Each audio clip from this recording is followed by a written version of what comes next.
Welcome to another week of Barstool Perspective. I am still Mike Morgan. This is not Bret Coleman Baker. I am not. My name is Lindey Bonnadonna, and while I am currently an optimist, encourager, health coach, and owner of a great little spot called B, back in the day, Mike, did you know what they called me? No. The Craft Beer Maven. I see it. Yes. Well, yeah, you've been in the industry for a long time. We, of course, Bret and I did this book, Tanked in Cincinnati, which you should all own multiple copies of. Yes. But Lindsey is a chapter in this book. You have a hell of a great craft beer history behind Yes. you. You were at Goose Island when they sold out, and you were at whatever the hell the name of that brewery was up north there. Yeah, Rivertown. Yes, You want to know what else I was thinking? Because I think Bret summed it up in one sentence where he said, I seem to be around when there are transitions happening. Mm-hmm. Thinking about that more, I was with an AB wholesaler when AB got bought by InBev. So maybe there's something about me. Well, that's what, we speculated that when we did the interview for the book. And that is, you're here for multiple reasons. One, you're wicked smart and you're delightful. Thank you. Two, Bret just had a kid. Now, Cheers. I don't know, cheers, actually, cheers to Bret and his wife Stephanie. I'm not sure which one of them did most of the work, but they named the kid, they had a boy, and they named him Morgan. And so it was nice that they named the child after me. It's amazing. Bret says that's not the case, but come on, clearly it was. He's not here to disprove it. He's not here to disprove it. I can only believe And you. in fact, not only is he not here, like this glass is a whole matter of contention. Like Bret got, we were supposed to get both of us were supposed to get one of these glasses, and only Bret got his glass. So while that prick's not here, I'm drinking from his glass. He likes to rub this glass in my face all the time. I love it. And so go do your hospital things, Bret. Cheers. I'm also going to be Bret today, meaning that I will launch us into these stories. Let's Lindsey. do it. I'm ready. First one, alcohol in general. 65% of people between the ages of 18 and 34 now say that even moderate drinking is harmful, and that is up from about 25% 10 years ago. It's wild. So the attitudes are changing radically. What do you think of this? I think a couple things. I think back when I was in beer, it was always trying to think, predict the next trend. Pretty sure none of us would have thought the next trend is low and no alcohol beverages. Right. And I also think moderate, is that considered 2 drinks a day? Yeah, I think that's, right? Somewhere around there. What I would basically call not drinking. Yeah, yes. What I think is interesting, though, is there are some studies that also show that having a glass or two a night of a beer or a wine or an alcoholic beverage is promoting to health. So I'm just shocked that it was 65%. Are any of those studies, I think the problem with a lot of those studies have been who's doing them and who's funding them. Yeah, every true. time somebody says, oh, there's a study that says red wine is good for you, you learn that the red wine industry was behind the study. Yes, there's also that. It's like the ExxonMobil studies that say, greenhouse gases are definitely not man-made. So I don't know. That stuff is always suspect, but is there real data out there? Is there data that you trust? There is some. But it is cyclical. It always changes. But this is one where I'm 65% is a big number. I'm curious to see what ends up happening. Yeah, I don't, and those people 18 to 34, I don't really think that alcohol is their biggest concern. I think the technology should be their biggest concern. The fact that the youth, you're absolutely right. The fact, I would not have predicted, I would have predicted a lot of things about how people drink changing, but the fact that 20-somethings would stop drinking and having a lot of promiscuous sex. What is the point of being in your 20s? I know, it's wild. I mean, what the fuck are these people doing? We'll have to see. Tilray, we've discussed Tilray a few times on this show in the past. These guys, they're Canadian weed dealers. Yes. Very much like Ricky and Julian and Trailer Park Boys. But they're really concentrated on THC beverages, and these guys have been buying up. But they're what's weird about them, their business model or their numbers really is that they haven't been making the money they anticipated on weed. So they have been buying up craft breweries, and that's actually how they're staying afloat. Like the most profitable part of their business as a weed dealer has become these American craft breweries. So they're buying them up from companies that are unloading them. So like last year they bought 8 different crafty brands from Anheuser-Busch. Yes, I saw that. They just bought several more from Molson Coors. I don't know tell me if you've heard of these people. Hop Valley in Oregon. I've heard of Terrapin. Terrapin out of Georgia. Atwater, yes. Yeah, I know those guys. Revolver I'd never heard of, but it doesn't shock me that there's a Texas brewery called Revolver, and Atwater out of Illinois. And they say that they're going to continue to buy up craft brands. Is this smart? I don't know. I feel like it's confusing to me. Is weed legal in Canada? Oh, yeah. Okay, so it's legal in Canada. And I believe in the article, too, it said with all of these purchases, they're like the 4th largest craft brewer now in the United States. Crazy. Which feels wild. Yeah. The brands with all that of these, have... with these crafty brands. Yeah. But, yeah. I think, and actually it's weird because of how, like, craft beer is defined by the Craft Beer Association. Yes. That I think that these would go from crafty brands, meaning what started out as craft brands that were bought by huge mega breweries. Right. They then cease to be a craft beer brand by definition. But now if they're owned by a brewery that is a collection of craft brands, I think that maybe they all technically become craft again. Well, something that I wonder too, and it's surprising that this has been keeping them afloat, because I feel like these brands in the United States that they're collecting aren't setting the world on fire. And No. I also feel like too, craft beer right now, especially with these particular brands, it surprises me that that's the most profitable part of their portfolio. But maybe... Yeah. I think that they...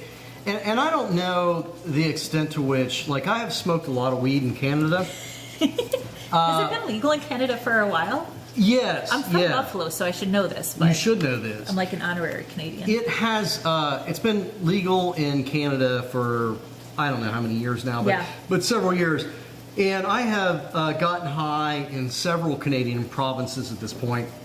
They do it differently in different places.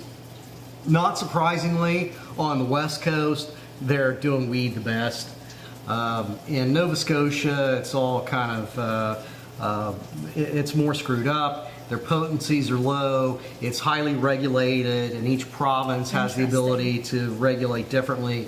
So I'm wondering if part of it, here's what I suspect Tilray's move is. Yeah. I think that the Canadian market, there was a lot of money that went into it. It then didn't produce the money that they expected. I think that has to do with Canada figuring it out, as they would say. And I think that they're setting up these brands that, as you note, aren't really necessarily great beer brands. Yeah. But they're setting up the ability to launch a bunch of weed drinks. Yes, that's exactly what I was just thinking too. Yep. Yeah, and I think it's a smart move. You know, I think they're up to some sneaky shit that might be profitable. Yeah. We're going to stay in Canada. I do like it. I wrote down in one of my notes, I'm like, another reason to go live in Canada. Right here. Yes, but have you, as somebody from Buffalo, have you spent much time in Canada? Yes. Well, yeah, like a decent amount. Like I would go up to Toronto and stuff like that. Yeah. Like something that was popular amongst my dude friends was going to the Canadian Ballet. Yeah, Are you familiar with that? No, I don't know. That's not something that we dudes did here in white trash Midwest America. But the Canadian Ballet is what you would call strip clubs up there. Oh, well, okay, yes. Yeah, we went, yeah. And then you could, of course, drink when you're 19 and all of that. But right. yes, I would go. Yeah. I would go up to Canada I would say, a decent amount of times, more than someone would in the Midwest. Yeah. So you're a connoisseur of Canadian strip clubs, is what you're saying. I've never been to one, actually. All right. That I can assure, but my friends, yes, 100%. I have been to several parts of Canada in the past few years, and the whole country is just gorgeous. Oh I my love gosh, it. yeah. I love going. I mean, it's huge. When you're in Niagara Falls, there is a large difference. There's my pro tip. Yeah. If you're going to travel up to Yes. Niagara Falls, make sure that you have your passport so you can check out the Canadian side too, because it is stunning. Yeah. Yeah.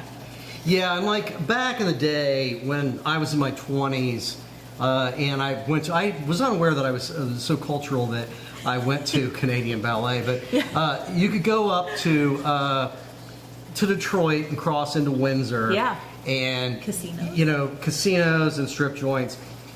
But Windsor was just so clean and pretty, and that was a period of time where Detroit was just like post-apocalyptic.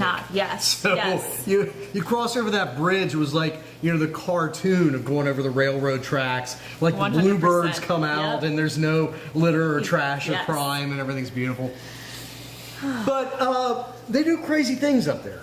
And one of the wonderful crazy things they're doing right now, the Dairy Distillery in Ontario, there is a byproduct in milk called milk permeate. Okay. I don't know if I'm saying that right even. I have no idea what it is. But it's sugar and milk, and when they process milk commercially, it makes this byproduct. Milk, let's say it's called permeate. That's how I would pronounce it. And they'll use it sometimes in feed, but mostly it's something that you throw away. Well, because it is largely sugars, this Ontario dairy has formed a distillery, and they are making vodka with this milk byproduct. It's called, what are they calling it? Of course it's called Vodkow. Vodkow. Yes, it's called Vodkow. And so, yeah, they're making vodka with this milk byproduct. And this milk byproduct is actually increasing in bulk because apparently people are drinking less milk, but they're eating more cheese and they're eating more yogurt. And the production of cheese and yogurt makes more of this byproduct. So what do you do with that? You make liquor with it. And they're partnering with, they formed the Dairy Distillery Alliance. They're partnering with people here in the States, and they are building a $41 million new plant in Michigan to turn 14,000 tons of milk permeate into 2.2 million gallons of liquor every year. I have so many questions. So I am dairy free. So that's our first question is like, can someone who's lactose intolerant Dairy drink this? vodka, yeah. I mean, sugar is sugar, right? Like, I mean, I would imagine that it would. Yeah. Would it have a different like mouthfeel or flavor? Or does it taste like vodka? Is it pretty neutral? I'm guessing that when it's distilled, they do some liqueurs. Yeah. So they're probably leaning into some of the lactose aspects on some of the things that they're doing.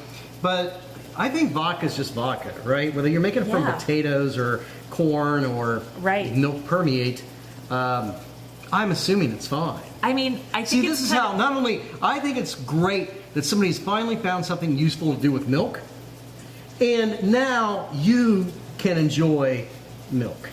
I know, it could be like a huge, this could be huge. Enjoy it in a milk martini. I have to say, what I think is really interesting is just how different companies are really thinking about like the full life cycle of waste and things and doing creative things. Like I feel a little bit, I'd be curious to try it, but I'm also like, well, you just made a ton of money off of like something that you were just throwing away. They are also carbon neutral. So yeah, they are like, using they are using a byproduct, and they are producing liquors in a carbon neutral fashion. So I think everything about it's cool, actually. Yeah. Huh. Interesting. Would you drink it? I mean, sure. I don't really Maybe like they'll do vodka. a chocolate flavored milk chocolate. But I don't know. Options. I'm not a white liquor person. But those espresso martinis, that would be great for that. Yeah, because it actually, we like to go through all of the aspects of the industry. All I have for you this week, Lindsey, is that white wine is still just for chicks.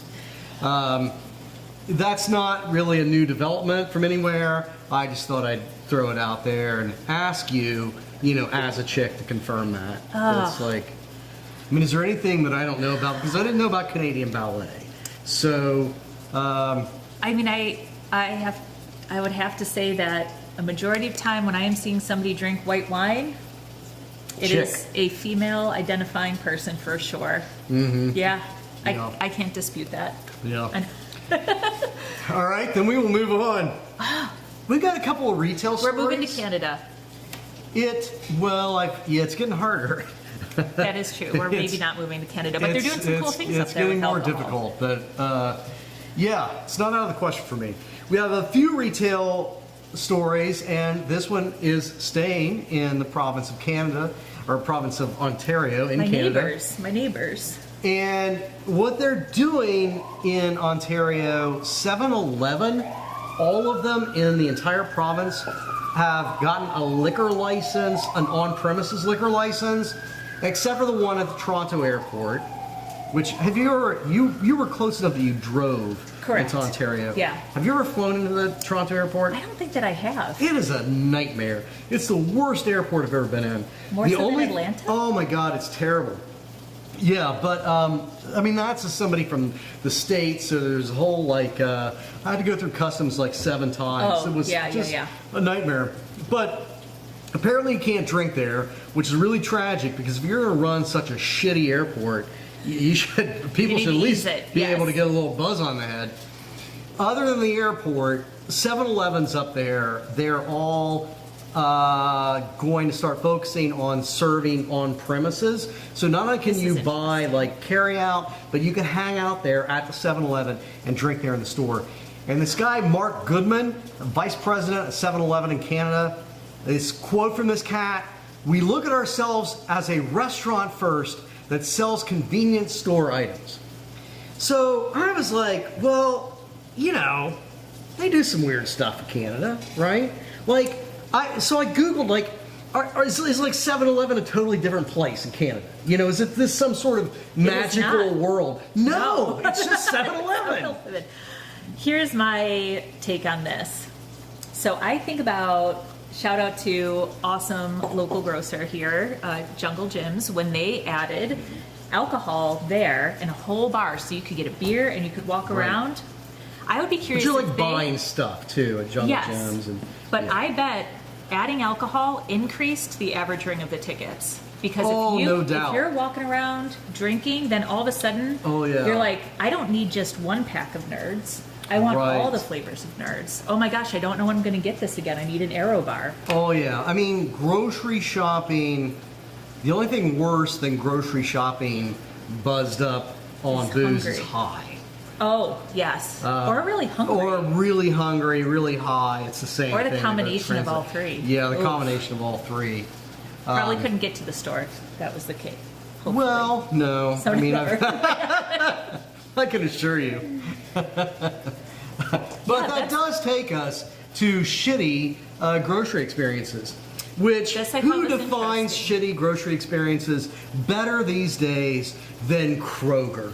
Right here, our own Cincinnati company. They're really they have taken this turn towards the just vile, the absolute Death Star, wicked, awful. I hate those people. Yeah, this I thought. Listen to this, friends. Yes. I thought this was. Do you want to explain it? Explain it. So in this article, it talks about how they're introducing surge pricing. So maybe you've seen. I don't know if they have any here, but I've seen them at different stores. I haven't seen it here that I know of. Electronic price tags, which allows the store to instantly change the price, or what this article talks about is how they are utilizing AI to determine different prices.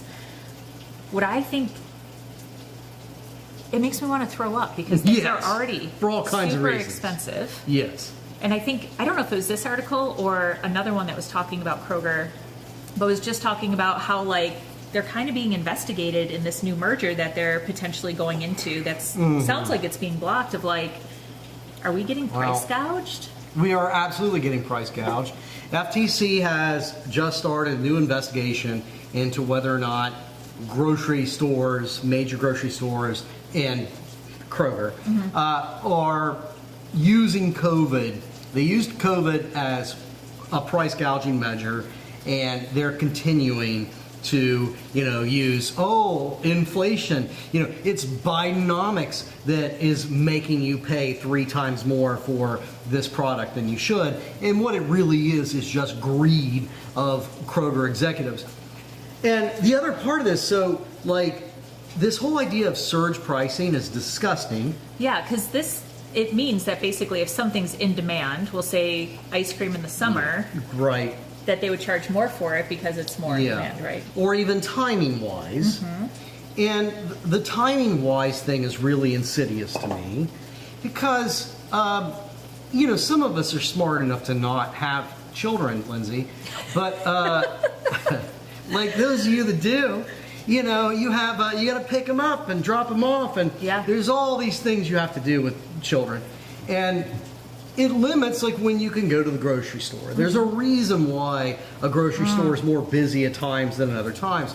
And so if you don't have kids, and particularly if you don't have kids and you have a lot of money and you don't really have a job, then you can grocery shop whenever the hell you want, which means you're going to get the lower prices. So the people with the most economic freedom are the ones that get the best grocery prices, and the people that are working 2 or 3 jobs and with kids get the shittiest grocery prices. I mean, it's just, that is absolutely evil. But then it gets more evil. They also want to start using facial recognition on their shitty self-checkouts to identify, to keep a database of you with facial recognition technology. This would be my face. Put in with AI so that they can screw you on prices and products individually. Dude. That they can invade your privacy in 87 different ways to manipulate you, to use you, to target you, and to jack up the prices, maximize to you. It's just, everything about it is vile. That corporation is vile. It is. I have so many thoughts. I have so many questions. With this, what feels crazy to me is I come back to we're all just trying to do our best. And at the end of the day... Not all of us, but yes. I like to believe in the good in people and stuff like that. But it is just... As it comes to AI, I understand in some ways where it's helpful, but can we just say... We know how the movie ends. And when you start hearing stuff like this, and then you bring in different inequities that are very much a reality in our country, what are we supposed to do? It's crazy. Revolution. It's crazy. But here's my question. How do you think, if surge pricing happens, if this all kind of plays out in some way or the other, how do you think it will affect alcohol? Because Ohio's a state minimum state. So from a competitive standpoint, it doesn't make sense. But how do you think it will impact or not impact alcohol? Right. You do have, you have those states that are either state regulated or, they're all state regulated, but where you have state regulated pricing or not, although you can go above state regulated pricing. You just can't go below it. So they're probably going to jack some of those prices up. I already don't understand, I don't go to Kroger anymore. And it's it's a problem because I already live in a place where Kroger has something close to a monopoly. And I got Kroger stores on either side of me, but I'm going to Aldi for a bunch of stuff. But then there's things Aldi doesn't have, and I got to go other places. It's a whole pain in the ass. I'd like to just be able to go to Kroger again, but they would have to stop being evil and pay somebody at a checkout, Yeah. So, the self-checkout with alcohol is already as problematic as trying to get a tomato through the self-checkout, buying produce at self-checkout is a massive pain in the ass. And I don't know, I would think that inhibits alcohol sales already. And alcohol is a really nice profit margin. So I think that so much of what Kroger is doing is short-sighted and stupid in terms of even their own profit margins. Yeah. You know, I am not the only person I know that refuses to shop there now. And the shittier they make the shopping experience, in the long run, the more money they're going to lose. And they can price gouge the hell out of us for a while, and they can pimp us by treating us like shit for a while, and they can steal every bit of our privacy. But at some point, you know, there's a breaking point. Yeah. That I think that, I mean, God, I hope with so many of these corporations and so much of our just experience now that there's a point where we revolt as consumers. Yes. But when is that? I mean, like, we haven't done it with the airlines, you know? Yeah. So. Well, my take on it is that it's like when you keep a population sick and stressed and separated, and you make whole foods and clean foods and things that like work really well with our body super freaking expensive and inaccessible. So then we're all eating foods that are not recognized as foods by our body, generally speaking. Right. We get sick more. We don't have the energy. We don't have the energy to come together and really make a big stand. There's pockets. But to me, I just think it's sad and unfortunate, because in this case that we're talking about specifically with Kroger and surge pricing and like AI and facial recognition, like that does not create an equitable situation for anyone. And they're so big and continuing to try to grow, like with the Kroger Albertsons thing. It's going to be hard to slow them down. Do we tear each other apart, or do we French Revolution at some point? I mean, I don't know which it is. I know which one I hope. I know. Some type of revolution, yes. Elon Musk and the guillotine? Absolutely, baby. This is Barstool Perspective. This is Lindey Bonnadonna. I am usually the eye candy in the show. But, you know, I'll be Bret this week. Yeah, Cheers. We love you, people. cheers, guys.